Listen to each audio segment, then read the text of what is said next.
Donc le sélénium, c'est un antioxydant, anti-inflammatoire. C'est une substance extrêmement importante quand on a la thyroïdite de Hashimoto. Alors déjà, dans la thyroïde, que fait le sélénium? C'est un minéral qui compose des protéines qui sont essentielles. Une protéine qui s'appelle la DIO, que c'est une enzyme qui est connue pour pouvoir convertir les différentes formes de hormones thyroïdiennes, par exemple la T4 en T3, etc. Le sélénium compose aussi une autre protéine très importante, le GPX. Donc le GPX, c'est comme l'extincteur. Quand vous mettez de l'iode, du fer, ça va permettre à la thyroïde de fonctionner, d'ajouter l'iode sur la thyroglobuline, mais tout ça, ça fait chauffer la thyroïde. Et la GPX, c'est comme un extincteur qui vient éteindre l'incendie et qui permet à votre thyroïde de fonctionner et sans brûler toute la maison. Et donc, c'est super important. La plupart des Hashimoto sont carencés en sélénium et en plus, le niveau de sélénium qui est perçu comme étant le niveau adéquat en population générale, il est un peu en deçà de celui qui serait potentiellement adéquat pour les Hashimoto. Malheureusement, ça fait maintenant des dizaines d'années que les chercheurs travaillent là-dessus, que les médecins qui vous accompagnent vous donnent peut-être du sélénium et qu'on voit les bénéfices. Pour accéder à la liste des médecins utiles si vous avez la thyroïdite de Hashimoto, cliquez sur le lien dans la description de cette vidéo. Saisir ici votre prénom et votre adresse email. L'ensemble des éléments arriveront dans votre boîte directement. Une fois que vous avez reçu, cliquez ici. Vous aurez accès à un ensemble de fichiers bonus pour avoir la liste des médecins. Vous cliquez ici, médecin Hashimoto, accédez directement à la liste. Ou faites encore mieux, autres actions, vous pouvez le télécharger directement sur votre bureau ou créer une copie dans votre espace. Comme ça, vous allez pouvoir modifier, faire des tris des différents médecins par spécialité, par département, filtrer. Si vous cherchez des médecins dans le 30A, vous allez y avoir accès avec le film. Mais ce n'est pas encore reconnu par les standards et par les consensus scientifiques, hein, notamment les consortiums européens, américains, brésiliens, etc. Et cette étude-là, elle vise justement à permettre que les sociétés savantes puissent enfin se mettre d'accord sur le sélénium en venant mettre à jour pourquoi certaines études concluaient que le sélénium ne servait à rien. Et en fait, pourquoi est-ce que des méta-études précédentes n'étaient pas concluantes? C'est tout simplement parce qu'à chaque fois, on étudiait toujours des populations qui mélangeaient les choux et les carottes. On étudiait des populations, il y avait à la fois des enfants, des adultes, des populations à la fois avec des hommes, des femmes, des gens qui prenaient déjà de la supplémentation thyroïdienne, d'autres qui n'en prenaient pas, des femmes ménopausées, des personnes qui prenaient du sélénium à haute dose, d'autres à dose beaucoup plus faible, des personnes qui avaient un statut en fer ou en iode qui était inconnu. Or, le fer, l'iode, le sélénium, tout ça, ça travaille ensemble et ça doit être en bonne dose.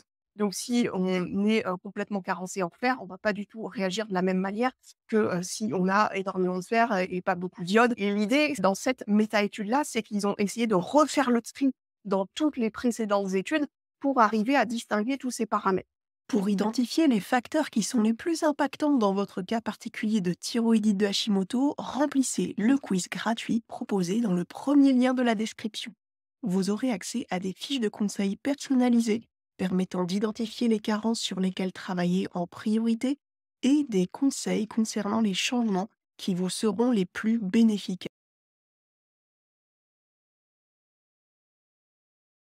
Ils ont listé que tous ces paramètres-là pouvaient potentiellement rendre les études peu concluantes, mais les précédentes études, malheureusement, n'avaient pas forcément mesuré tout ça et donc ils n'ont pas pu faire le travail jusqu'au bout. Néanmoins, ils sont déjà arrivés à des conclusions intéressantes. Première chose, quelle que soit votre situation, le fait de prendre du sélénium, si vous avez Hashimoto, va baisser vos anti-TPO, et le malondialdéhyde, en fait, c'est un indicateur du stress oxydant dans vos cellules. Donc ça, c'est déjà super intéressant. Et si vous ne prenez pas de supplémentation thyroïdienne, ça va en plus augmenter votre T4. Et alors après, il y a plein de cas particuliers, mais pour lesquels, du coup, il n'y avait pas beaucoup d'études. Donc, c'est plus une méta-étude, c'est une réanalyse de tout un tas d'études individuelles. Mais on a pu voir que dans certaines études, que prendre du sélénium, ça réduit les cytokines pro-inflammatoires. C'est les messagers de notre système immunitaire qui envoient l'information pour dire: aux autres cellules du système immunitaire: «Vas-y, il faut s'activer». Justement, toutes ces cytokines pro-inflammatoires qui promeuvent l'expansion de l'inflammation, elles sont modérées par le sélénium. Et à l'inverse, le sélénium va renforcer des cytokines anti-inflammatoires régulatrices. Des choses très intéressantes aussi, on savait déjà depuis un certain temps que, selon les différentes formes de sélénium, il y en avait qui généraient plus ou moins d'effets indésirables. En l'occurrence, ils ont aussi, vu que quand on prenait de la sélénométhionine, donc la forme organique de sélénium, on a aussi les meilleurs, résultats. Et on a aussi les meilleurs résultats quand on prend des doses plus élevées de sélénium. Ça s'applique sur des patientes qui sont déjà, très atteintes de thyroïde de Hashimoto avec des niveaux d'anti-TPO, très hauts et qu'on est sur des personnes adultes. Il y aurait beaucoup de choses à dire sur cette étude-là. De toute façon, vous y aurez accès, dans la biblio sur l'article qui est, sur le site. Qu'est-ce qu'on peut en conclure? C'est que de se supplémenter en sélénium, ça devient quelque chose de validé par de grands nombres d'études. Si vous êtes adulte, dans ce cas, il semble, d'après cette dernière méta-analyse, que ça soit une bonne idée de se supplémenter. Cette vidéo est un extrait d'une diffusion plus longue concernant les nouveaux résultats scientifiques parus en 2024 pour la thyroïdite de Hashimoto. Vous pouvez visionner la vidéo complète sur le site Les Secrets de Hashimoto. Le lien se trouve dans la description. Que faire quand on a un polymorphisme DIO2? Ça serait l'occasion d'un tout autre, live, mais en gros, il faut pas s'arrêter à la génétique. J'ai la mauvaise DIO1, j'ai la mauvaise DIO2 et j'ai réussi à résoudre tous mes problèmes de conversion, en jouant, voilà, sur tout un tas d'autres paramètres. Les mauvaises DIO1 et les mauvaises DIO2, elles s'expriment aussi comme mauvaises dans un contexte, heu 22% de la population mondiale est porteuse de ce mauvais variant DIO2 en particulier. Vous voyez qu'en fait, ça affecte beaucoup de gens et tout le monde ne devient pas malade et n'a pas des symptômes majeurs d'hypothyroïdie à cause de ce variant. C'est tout ce que vous faites autour qui doit être votre priorité pour permettre de compenser une conversion qui ne se fait pas au même niveau que d'autres personnes, mais qui se fait quand même. vous savez que vous devez faire attention à la conversion, mais ne pensez pas que c'est rédhibitoire. Les fameuses noix du Brésil, comme les noix du Brésil, c'est hyper variable. Karine, si vous faites avec des noix du Brésil, il faut absolument, contrôler vos niveaux de sélénium. Parce que parfois ça va vraiment être beaucoup trop les noix et parfois, elles en contiennent peu, c'est vraiment le hasard de où elles sont produites.